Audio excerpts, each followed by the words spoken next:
chapter, part 4, chapter 1,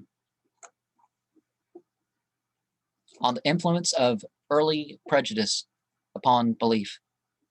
The influence and, prejudice and saying, well, I have a different belief is, but we'll see what they mean by that.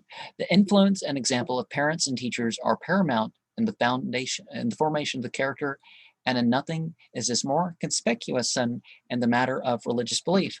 Doctrines mistily blended with the earliest recollections of life, daily inculcated as truths by those on whose wisdom and affection the child instinctively and implicitly relies, surrounded by a halo of sanctity that he has been ever taught to regard with awe and veneration, to sully which by the slightest breath of doubt he has been led to believe the deadliest of sins. Doctrines such as these become in after years part and parcel of the nature of the man, and are not to be lightly cast aside, for systems more attractive to the reason are the sense.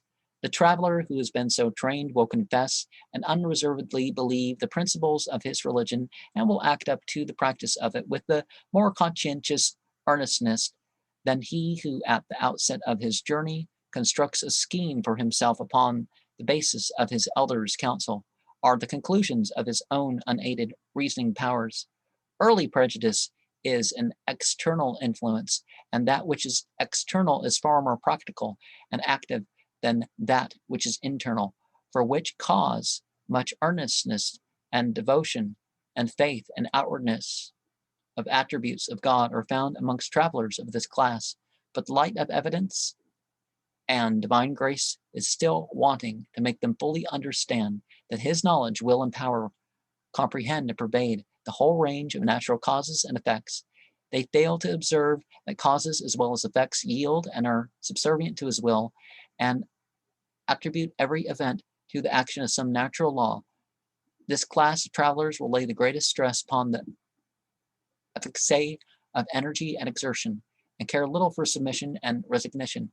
Thus, their aspirations are checked by worldly thoughts and desires, and relying upon themselves rather than upon God, they can never hope to attain to a true and full knowledge of him. The next class, however, whose early faith has been ripened into conviction by the rays of evidence and proof, recognize God as the causer of causes, and relying fully on him rather than upon their own energy and efforts, or upon the things of this world, pass their lives in submission and resignation to his will. He is their only hope and stay, and the only object of their affection and desires. Nor are they ever distracted by the whisperings of doubt or shaken by superstitious fears. If beneath the weight of overpowering misery or in the intoxication of unwanted prosperity, they should waver for a moment in their belief, they atone for their error by a long and earnest course of penitence and prayer. But when the traveler has reached the higher stage, where he is illumined by the divine grace, then the day of resurrection dawns for him.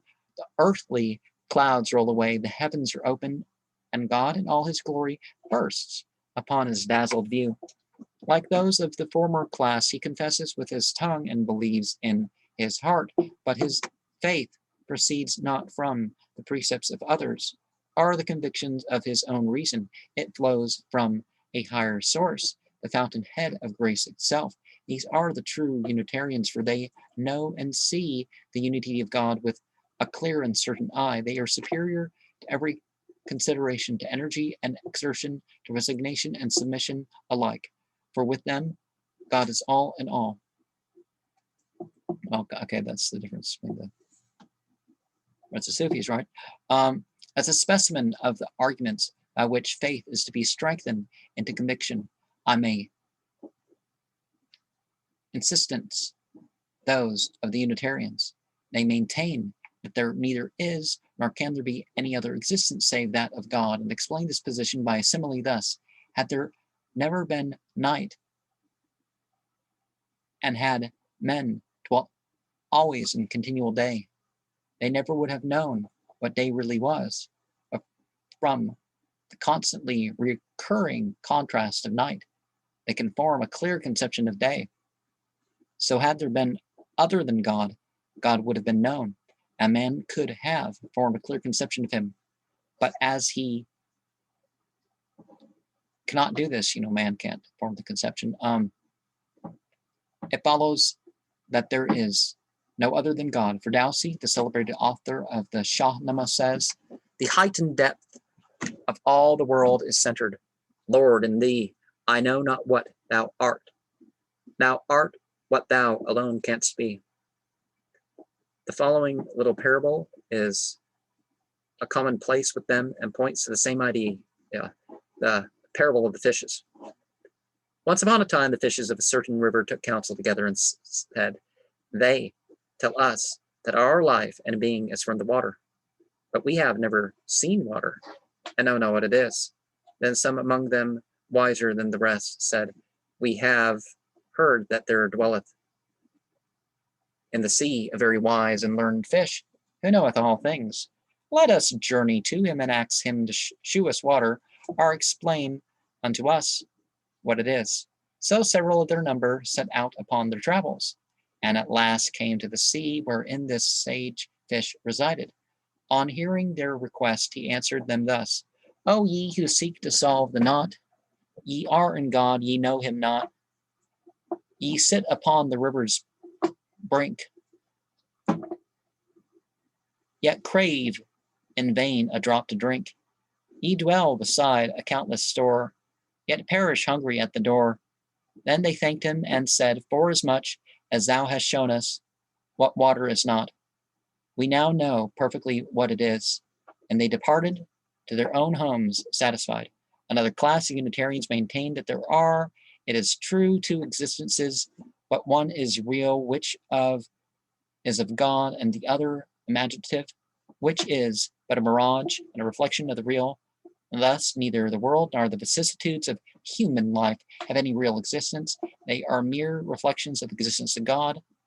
Well, reflections are still real, you could say, beheld, as it were, in the changing diorama of a fleeting dream.